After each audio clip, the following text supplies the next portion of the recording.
What's up, fam? Happy Sunday. Happy Mother's Day to all the mothers out there. If you're a mom watching this, shout out to you. You're a superstar, you're a superhero.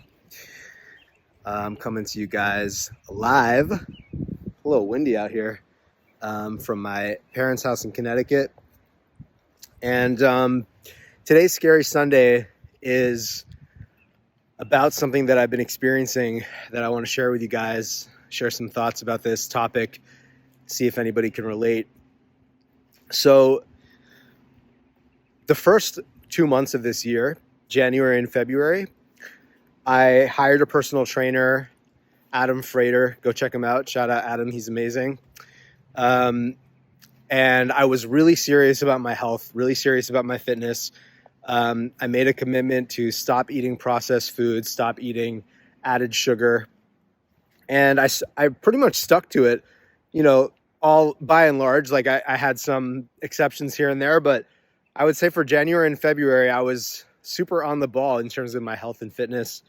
I was working out pretty much like 5-6 times a week, doing these really cool calisthenics workouts. And I was feeling great. I was in great shape. I felt really good. I was in control of my diet. And in addition to just feeling good, I felt psychologically really strong and mentally really good because I just had a really good conscious relationship to food. Like I didn't even feel like I needed to resist, sugar or whatever. Like I just genuinely didn't want it because I was just in that really conscious relationship with my body where I was like, why would I put this in my body? It doesn't actually feel good. It doesn't actually give me pleasure.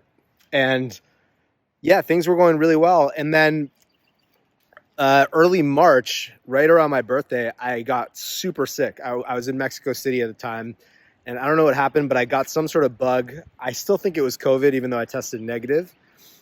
And basically, I just got super, super sick. And kind of since then, honestly, my fitness and nutrition game just hasn't been at the same level that it was in January and February. Not to say that I haven't been working out at all. Of course, I still have been working out, but it just hasn't been with the same level of intensity and integrity. And for anybody who does work out, I think you guys probably know what I mean. Like, there's a difference between going to the gym just to kind of check it off your list and, just kind of going through the motions and going to the gym with like a lot of intentionality and being really present and conscious in your body. And I would say, for the last few months, it's definitely been the former for me. And similarly with food, I found it much more difficult to actually not eat, not just not eat unhealthy foods, but also just not have unhealthy eating habits, like eating too close to going to sleep or, not sticking to my intermittent fasting, which is typically pretty easy for me to do. And so to be totally frank with you guys right now, I'm shout out Frank, to be totally frank with you guys. Never. So right now I'm honestly not really I don't feel like I'm in great shape.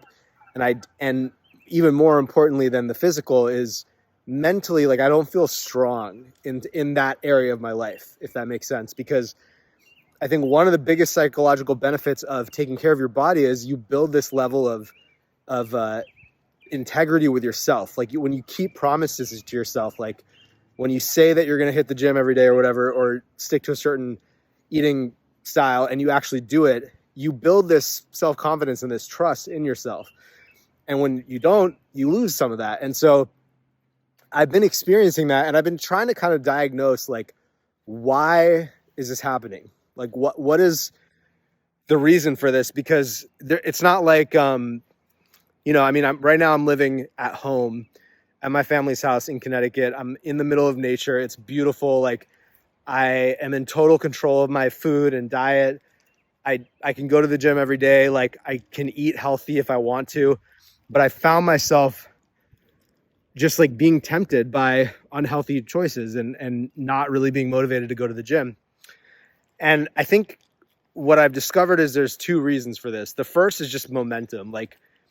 The easiest decision to make, I've found, is always the decision that you made the day before. So if you went to the gym the day before, like it's more natural to go today. But if you didn't, it's very easy to continue that progress, and then you kind of spiral out.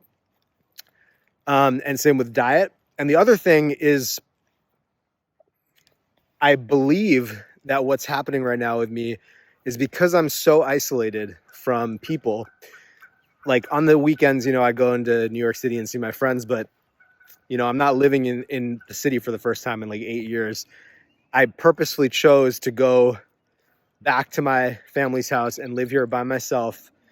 Much of the time I am by myself because my parents live in the city for the week, and my sister lives in the city. So a lot, like there are weeks where I'm just here by myself for 5 days without seeing another human being.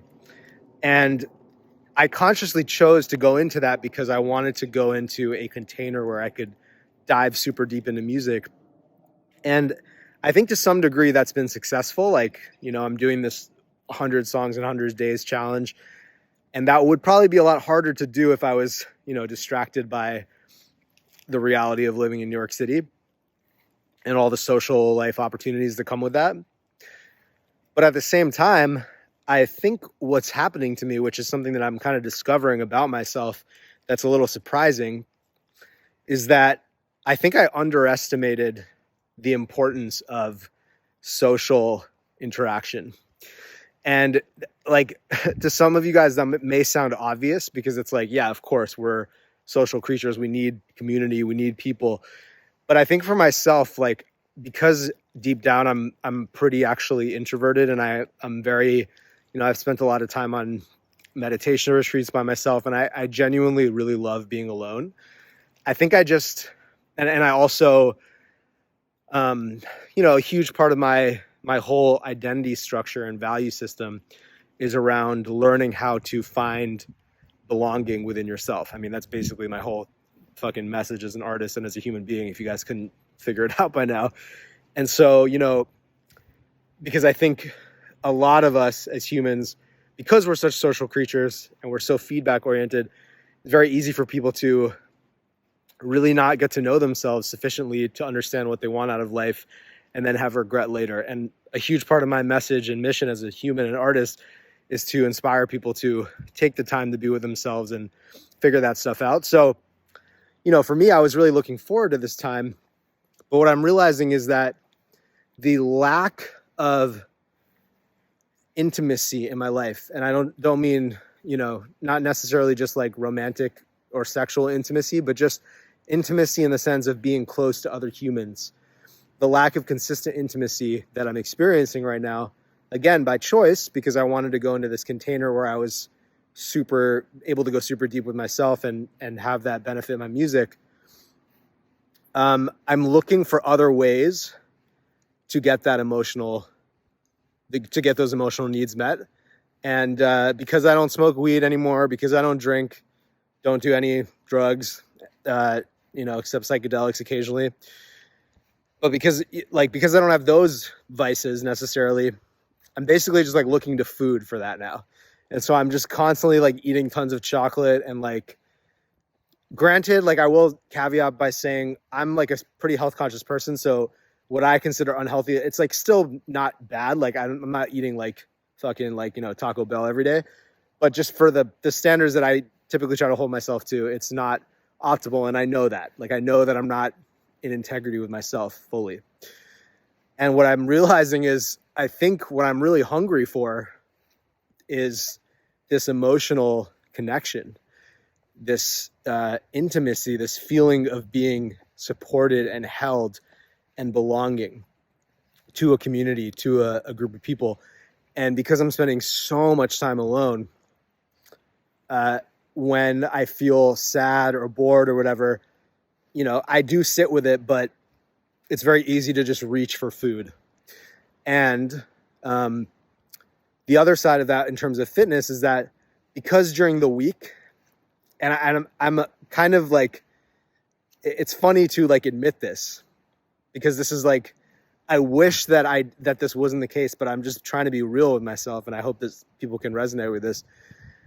Because I'm not really like seeing people through the week, I don't feel as incentivized to work out, because I'm like honestly, the biggest thing is probably just like, because I'm not really dating anyone, which is like kind of like, ideally I would love to be able to say like, oh, I work out for myself, and I do, but a huge part of it is clearly motivated by like dating and being attractive to the opposite sex. And because I just consciously chose to go into a period where I'm just completely not valuing that right now, like I have less motivation to be like ripped or whatever, like, and it's kind of embarrassing to admit, but it's like the truth. Like I think that's what's happening a little bit.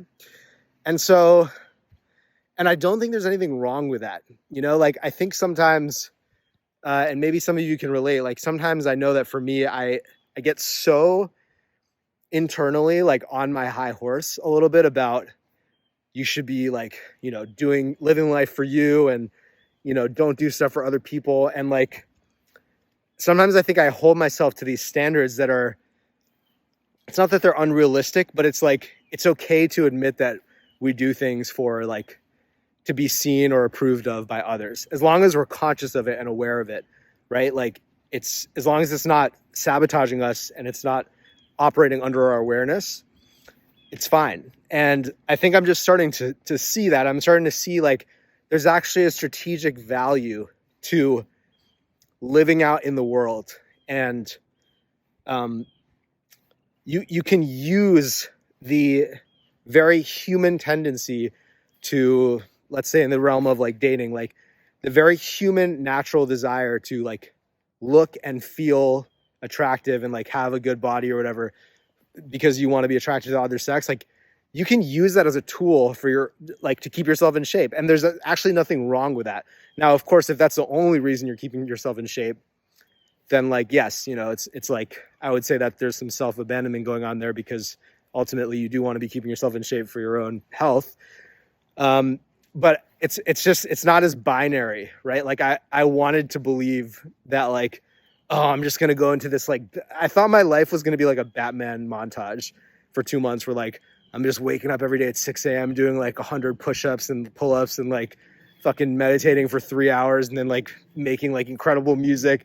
And I'm like another thing I was trying to do is like semen retention, which is like a common thing in a lot of spiritual traditions. And I have played around with that in the past before, especially as I've gotten more into tantric sex and stuff like that. But I've just found like that's another thing where like when you're not having that intimacy in real life, it's like that energy needs to be like transmuted and processed in some way. And so like I thought I was going to have this like crazy like montage life, and what I'm realizing is I'm actually giving my energy away to a lot of things that like aren't necessarily the healthiest, because I'm just like not giving myself that basic human connectedness. And that's been a very humbling thing to realize. And I think that's why I haven't been on my quote unquote A game in terms of diet and nutrition and working out, fitness, as I was when I was the first 2 months of the year when I was living down in Mexico and, like hanging out with people, living my life. So just some food for thought. Like, it's interesting because, as much as I'm loving this period for my art, it's amazing. But I think I was glorifying this period of like, and it's going to be my Ernest Hemingway time where I'm just like alone in the woods by myself. And it's easy to glorify that and forget that even the most introverted of us, or most, people who are very comfortable being alone, still just need that human connection one way or the other. And yeah, it's fascinating. So I just want to share that with you guys. The last thing I'll say is I think there's a spiritual component to this too, where the more that you strengthen your connection to the divine and God, or whatever you want to call it, like, you can get those needs met that way. And I've experienced that through deep meditation, psychedelic experiences. But even that stuff can be so strengthened in community with other like-minded people who are also into that, as opposed to trying to do it all on your own. So I guess the moral of the story is I'm discovering that my hyper independence is making me get fat. So yeah, all that to say, I'm going to be here for a few more weeks in this like isolated time, doing my 100 songs in 100 days. And then I'm going to be heading to Europe for some time. So yeah, I hope that I